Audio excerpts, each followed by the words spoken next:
Hello বন্ধুরা, আমি মিতালি মজুমদার। সোপান এইচএস টিউটোরিয়াল ইউটিউব চ্যানেলে তোমাদের সবাইকে স্বাগত। সোপান এইচএস টিউটোরিয়াল ক্লাস 11-12 সমস্ত বিভাগে সায়েন্স, আর্টস, কমার্সের 3টে বিভাগেই প্রত্যেক বিষয়ে সম্পূর্ণ ফ্রিতে ক্লাস দেওয়া হয়।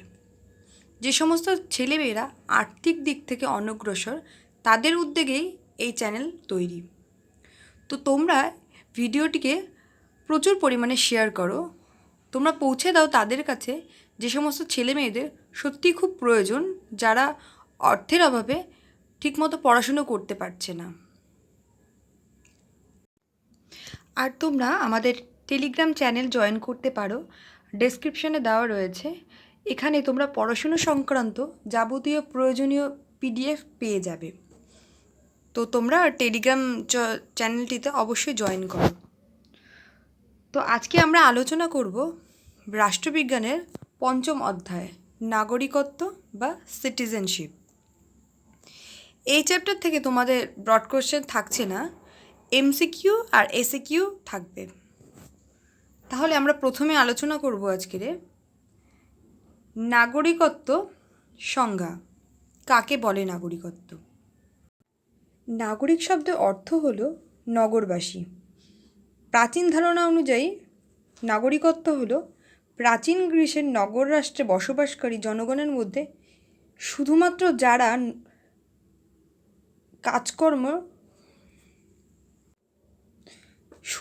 যারা রাষ্ট্র পরিচালনার কাজকর্মের সঙ্গে সক্রিয়ভাবে যুক্ত তাদেরকেই বোঝায়। কিন্তু আধুনিক সংজ্ঞা অনুযায়ী নাগরিকত্ব হলো বর্তমানে কোনো রাষ্ট্রে স্থায়ীভাবে যারা বসবাস করে এবং রাষ্ট্রের প্রতি আনুগত্য প্রদর্শন করে এবং সকল যে রাষ্ট্রীয় ক্ষমতা তারা ভোগ করে তাদেরকেই নাগরিক বলা হচ্ছে। এই নাগরিকদের আবার আমরা দুভাগে ভাগ করতে পারি। এক হচ্ছে নাগরিক আর বিদেশি।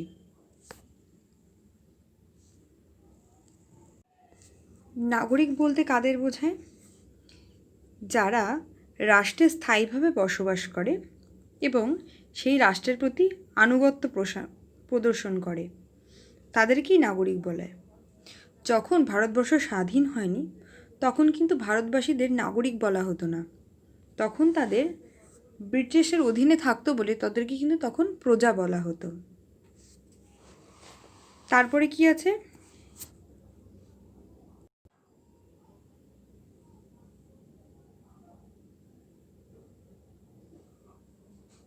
তারপরে দেখো বিদেশি।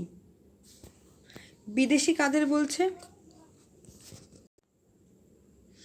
বিদেশি বলতে বোঝায় সেই ব্যক্তিকে যিনি বিশেষ কোনো কাজের জন্য নিজের রাষ্ট্র ছেড়ে অন্য কোনো রাষ্ট্রে সাময়িকভাবে বসবাস করেন। যেমন ধরো বাংলাদেশ থেকে কোনো কেউ ট্রিটমেন্টের জন্য ভারতবর্ষে এলেন, তিনি 1-2 মাস থেকে ট্রিটমেন্ট করে আবার ফিরে গেলেন, তখন কিন্তু তাকে বিদেশি বলা হয়। বা ধরো কোনো চাকরি সূত্রে কোনো ভারতবাসী বিদেশে গিয়ে থাকলো, সে চাকরির মেয়াদ শেষ হওয়ার পরে কিন্তু সে আবার দেশে ফিরে আসে, তখন তাকে কিন্তু সেই দেশের বিদেশি বলা হবে। তারপরে দেখো নাগরিকত্ব অর্জনের পদ্ধতি। কিভাবে আর কি আমরা একটা দেশের নাগরিকত্ব অর্জন করব? নাগরিকত্ব অর্জনের 2টি পদ্ধতি রয়েছে। একটি হলো জন্মসূত্রে নাগরিক আর অপরটি হলো অনুমোদন সূত্রে নাগরিকত্ব বা কৃত্রিমভাবে প্রাপ্ত নাগরিকত্ব। প্রথমে দেখব জন্মসূত্রে প্রাপ্ত নাগরিকত্ব। জন্মসূত্রে নাগরিকত্ব অর্জনের আবার 2টি প্রধান নীতি রয়েছে। একটি হলো রক্তের সম্পর্ক নীতি, আরেকটি জন্মস্থান সম্পর্কিত নীতি। রক্তের সম্পর্ক নীতি বলতে কি বোঝায়?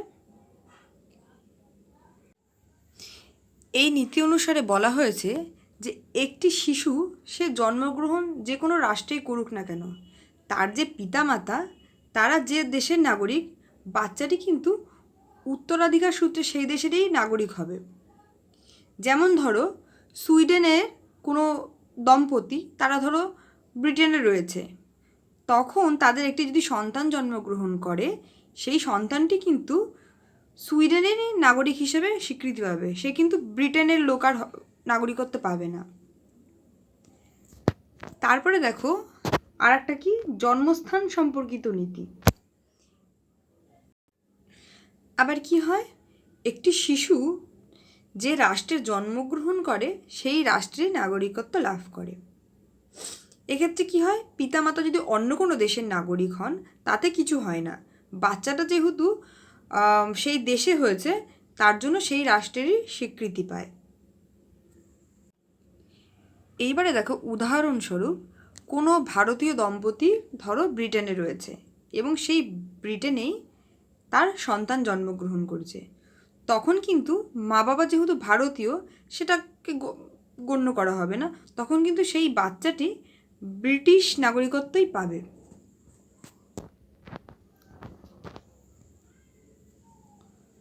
তারপরে দেখো অনুমোদন সূত্রে প্রাপ্ত নাগরিকত্ব। আগের ছিল স্বাভাবিক উপায়, অনুমোদন সূত্রের ব্যাপারটা কি, এটা হচ্ছে কৃত্রিমভাবে। যেমন ধরো বিদেশি কোনো রাষ্ট্রের নাগরিক যদি অন্য কোনো রাষ্ট্রের কাছে নাগরিকত্বের আবেদন জানায়, যদি সেটা মঞ্জুর হয় তাহলে তাকে অনুমোদন সূত্রে প্রাপ্ত নাগরিকত্ব বলা হয়।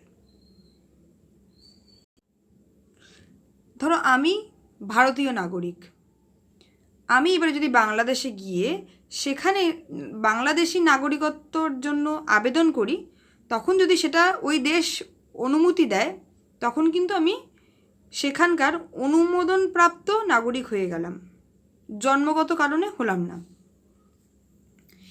এই অনুমোদন স্বীকৃত নাগরিকত্বকে আবার দুটো ভাগে ভাগ করা যায়, এক হলো ব্যক্তিগত অনুমোদন আর দুই হলো সমষ্টিগত অনুমোদন। তাহলে দেখো ব্যক্তিগত অনুমোদন কি?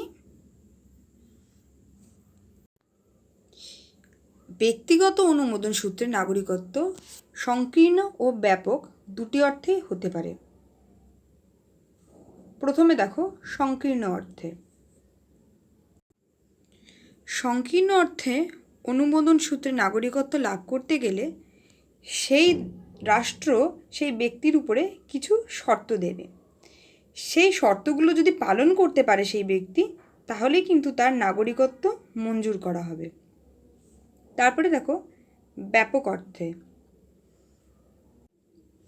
ব্যাপক অর্থে অনুমোদন সিদ্ধ নাগরিক হতে গেলে কিন্তু রাষ্ট্রের কোনো আনুষ্ঠানিক অনুমোদনের দরকার হয় না, যে সমস্ত কারণে অনুমোদন পাবে সেইগুলোকেই ফলো করলেই হবে। তার জন্য কী কী ফলো করতে হবে দেখো, এক, অন্য কোনো রাষ্ট্রের সেনাবাহিনীতে যোগ দেওয়া যাবে না, শুধুমাত্র সেই দেশেই থাকতে হবে। কোনো বিদেশি নাগরিককে বিবাহ করতে পারবে না, অন্য কোনো রাষ্ট্রের সরকারি চাকরি গ্রহণ করা যাবে না, অন্য কোনো রাষ্ট্রের স্থায়ী সম্পত্তি কিনতে পারবে না, আর কি, অন্য কোনো রাষ্ট্রের কাছে রাজনৈতিক আশ্রয় লাভ করা যাবে না। অর্থাৎ একটি রাষ্ট্রের অনুমোদনপ্রাপ্ত নাগরিক হতে গেলে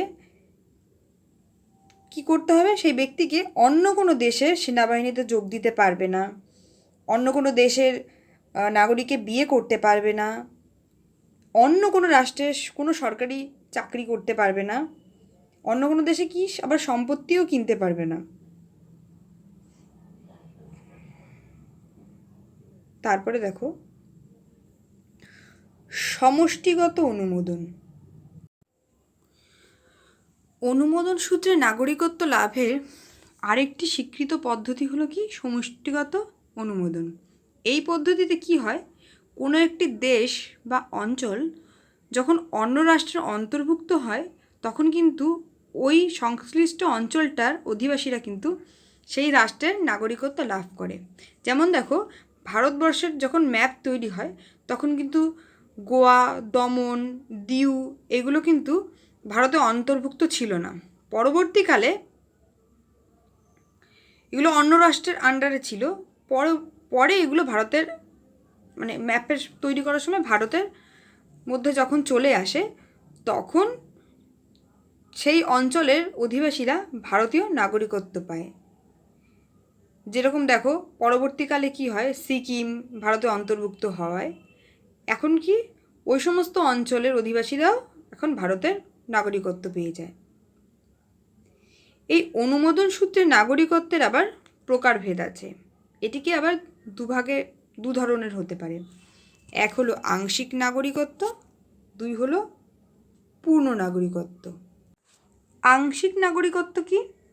যখন কোনো ব্যক্তি অনুমোদন সিদ্ধ নাগরিক হওয়ার পরেও তার যে প্রয়োজনীয় অধিকার সেগুলিকে দেওয়ার পরেও কয়েকটা বিশেষ অধিকার থেকে তাদের বঞ্চিত রাখা হয়, তখন কিন্তু তাকে আংশিক নাগরিকত্ব বলা হয়। আর পূর্ণ নাগরিকত্ব কি? পূর্ণ নাগরিকত্ব বলতে বোঝায় সেই নাগরিকত্ব যা অনুমোদন সূত্রে অর্জিত হলেও স্বাভাবিক যে নাগরিকরা থাকে, জন্মসূত্রে যারা নাগরিকত্ব পায় তাদের মতোই কিন্তু সমস্ত ক্ষেত্রে সামাজিক, রাজনৈতিক, অর্থনৈতিক যাবতীয় অধিকার, সুযোগ সুবিধা ভোগ করে থাকে, তাদেরকেই পূর্ণ নাগরিক বলা হয়।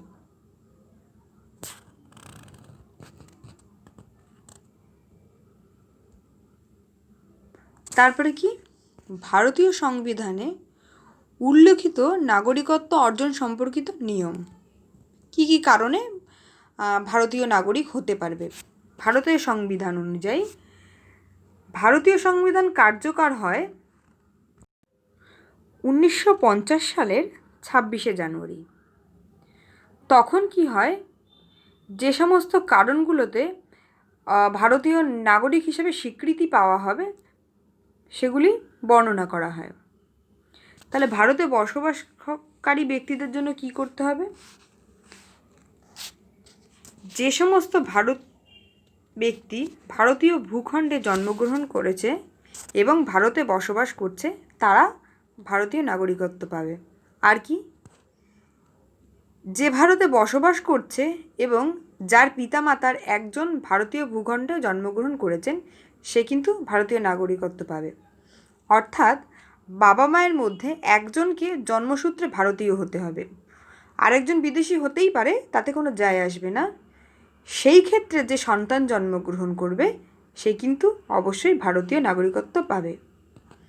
আর কি, যে নিজে অথবা তার পিতা ও মাতার কেউ ভারতে জন্মগ্রহণ করেনি অথচ সংবিধান যেদিন কার্যকর হয় অর্থাৎ 1950 সালের 26শে জানুয়ারির আগের 5 বছর আগে থেকে ভারতে বসবাস করছে, এই ডেট থেকে 5 বছর আগে থেকে ভারতে বসবাস করেছে, তারা কিন্তু ভারতীয় নাগরিকত্ব পাবে। তারপরে জন্মসূত্র পদ্ধতি অনুযায়ী কী হবে? জন্মসূত্র সম্পর্কিত সূত্র ভারতীয় সংসদে প্রণীত 1955 সালের ভারতীয় নাগরিকত্ব আইন অনুযায়ী 1950 সালের 26শে জানুয়ারি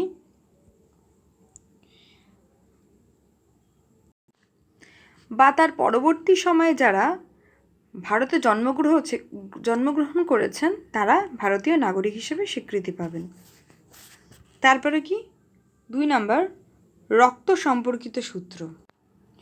1950 সালের 26শে জানুয়ারি বা তারপরে যে সমস্ত ভারতীয় নাগরিকদের সন্তান সন্ততি বিদেশে জন্মগ্রহণ করেছেন তারাও কিন্তু রক্তের সম্পর্ক সূত্রে ভারতীয় নাগরিকত্ব লাভ করবে। অর্থাৎ কোনো ভারতীয় দম্পতি বিদেশে যদি থাকে সেইখানে তাদের যে সন্তান জন্মগ্রহণ করবে সে কিন্তু রক্ত সম্পর্ক সূত্রে কিন্তু ভারতীয় নাগরিক হবে। তারপরে দেখো অনুমোদন পদ্ধতি কি বলেছে। 1 নম্বর নথিভুক্তিকরণ সূত্র। কারা নথিভুক্তিকরণ সূত্রে নাগরিকত্ব পাবে? ভারতীয় নাগরিকত্বের জন্য যারা কেন্দ্রীয় স্বরাষ্ট্র দপ্তরে আবেদন করবে এবং সেই নথিভুক্তিকরণের মাধ্যমে যারা নাগরিকত্ব লাভ করবেন বা নাগরিক বলে বিবেচিত হতে পারেন তাদের কি হতে হবে? প্রথমে হতে হবে বিদেশে যারা বসবাসকারী অনাবাসী ভারতীয়, মানে যারা ভারতীয় অথচ বিদেশে বসবাস করছে, তারা কিন্তু ভারতীয় নাগরিকত্বের স্বীকৃতি পাবে। তারপরে ভারতীয় নাগরিককে যে সমস্ত বিদেশি মহিলারা বিবাহ করবেন, সেই মহিলারা কিন্তু ভারতীয় নাগরিকত্ব স্বীকৃতি পাবে। আর কি, তার যে অপ্রাপ্তবয়স্ক সন্তান থাকবে, সেও কিন্তু ভারতীয় নাগরিকত্ব পাবে। আর কি, কমনওয়েলথ গোষ্ঠীভুক্ত দেশগুলির নাগরিক, যে সমস্ত দেশগুলি কমনওয়েলথ গেমের সঙ্গে যুক্ত আছে বা সেই গোষ্ঠীভুক্ত, তারাও কিন্তু সেই দেশগুলো কিন্তু নাগরিক হতে পারবে। তারপরে কি, 2 নম্বর, দেশীয়করণ সূত্র। কি বলেছে এখানে, যারা বিদেশি নাগরিক অথচ ভারত সরকারের যে নির্ধারিত শর্তগুলো রয়েছে, সেতে আবেদন করলে সেই শর্তগুলো পূরণ করতে পারলেই দেশীয়করণের মাধ্যমে কিন্তু ভারতীয় নাগরিকত্ব লাভ করতে পারবে। আর কি, 3 নম্বর, ভারত ভুক্তির সূত্র। কি বলেছে এখানে, কোনো ভূখণ্ড বা কোনো অঞ্চল যদি ভারতের অন্তর্ভুক্ত হয়, সেক্ষেত্রে ওই যে ভূখণ্ড বা অঞ্চল, সেইখানে যে সমস্ত অধিবাসীরা বসবাস করে, তারাও কিন্তু তখন ভারত ভুক্তির সূত্রে ভারতীয় নাগরিক হিসেবে গণ্য হবে। যেরকম পুদুচেরি, যেটা বর্তমানে এখন পন্ডিচেরি, গোয়া, দমন ও দিউ, এই সমস্ত সহ সিকিম, যারা সিকিমের অধিবাসীরা, এরা কিন্তু এখন সেই ভারতভুক্তির সূত্র ধরেই ভারতীয় নাগরিকত্ব লাভ করেছে।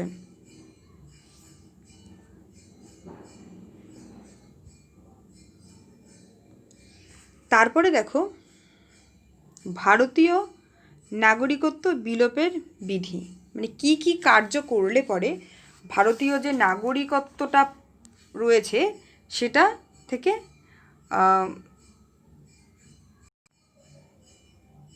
যে সমস্ত কারণে আর কি ভারতীয় নাগরিকত্ব হারাতে পারে, সেইগুলি। কি কি কারণে ভারতীয় নাগরিকত্বের বিলোপ ঘটে, দেখো। 1, কি বলেছে, অন্য দেশের নাগরিকত্ব গ্রহণ করলে, মানে ধরো আমি ভারতীয়, আমি লন্ডনে গেলাম এবং সেই লন্ডন সরকারের কাছে ওখানকার ওই দেশের নাগরিকত্ব গ্রহণ করলাম, তখন কিন্তু অটোমেটিক্যালি আমার যে ভারতীয় নাগরিকত্ব সেটা ক্যান্সেল হয়ে যাবে, আমি আর ভারতীয় নাগরিক থাকবো না। তারপরে 2, দেখো, দ্বৈত নাগরিকত্ব গ্রহণ, মানে আমি ভারতীয় নাগরিক একদিকে, আবার আরেকদিকে অন্য দেশের নাগরিকত্ব গ্রহণ করলাম, সেক্ষেত্রে কিন্তু অটোমেটিক্যালি আমার ভারতীয় নাগরিকত্বটা কেটে যাবে। আরও অন্যান্য কারণ যেগুলো করলে আমার নাগরিকত্ব চলে যেতে পারে, বিভিন্ন অরাজনৈতিক দেশদ্রোহিতার কাজকর্ম করলেও কিন্তু আমার ভারতীয় নাগরিকত্ব চলে যেতে পারে। এইবারে দেখো, সুনাগরিকের ধারণা, মানে কারা সুনাগরিক হবে। দেখো, গণতান্ত্রিক শাসন ব্যবস্থার মূল উপাদান হলো জনগণ। এই কারণে গণতন্ত্রকে জনগণের শাসন বলে অভিহিত করা হয়। গণতান্ত্রিক রাষ্ট্রে সাফল্যের প্রধান শর্তই হলো সুনাগরিকত্ব, মানে সাধারণভাবে নাগরিকদের মধ্যে যারা কয়েকটি বিশেষ গুণের অধিকারী বা যাদের মধ্যে বিশেষ গুণ রয়েছে, তাদেরকেই কিন্তু সুনাগরিক বলা হয়। লর্ড ব্রাইস সুনাগরিকের 3টে প্রধান গুণের কথা উল্লেখ করেছেন। কি সেই গুণগুলি? 1 হলো বুদ্ধিমত্তা, 2 হলো আত্মসংযম, 3 হলো বিবেক।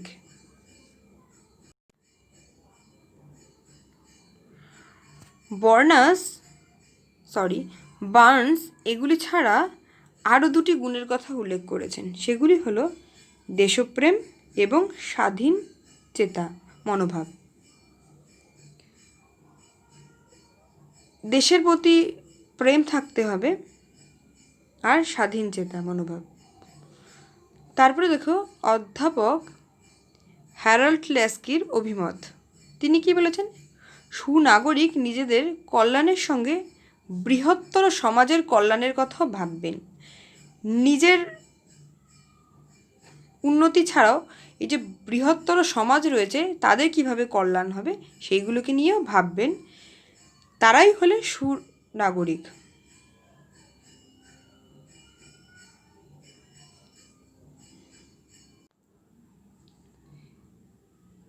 সুনাগরিকত্বের প্রতিবন্ধকতা, যে সমস্ত কারণগুলো ঘটালে যে সুনাগরিকত্ব অর্জন করেছি আমরা সেটা ক্ষুণ্ণ হবে। কি কি কারণে?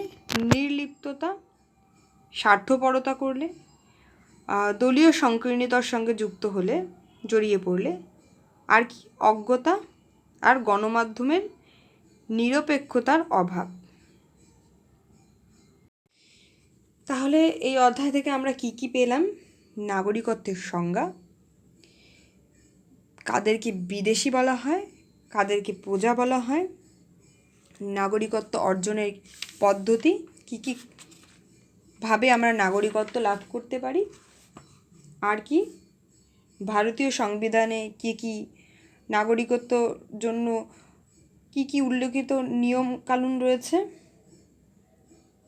ভারতীয় নাগরিকত্ব বিলোপের কারণ, এই সমস্ত আমরা আলোচনা করলাম। আজকের চ্যাপ্টারটা আলোচনায় এখানেই শেষ। এরপরে আমরা পরের দিন নতুন চ্যাপ্টার নিয়ে নতুন আলোচনা করব।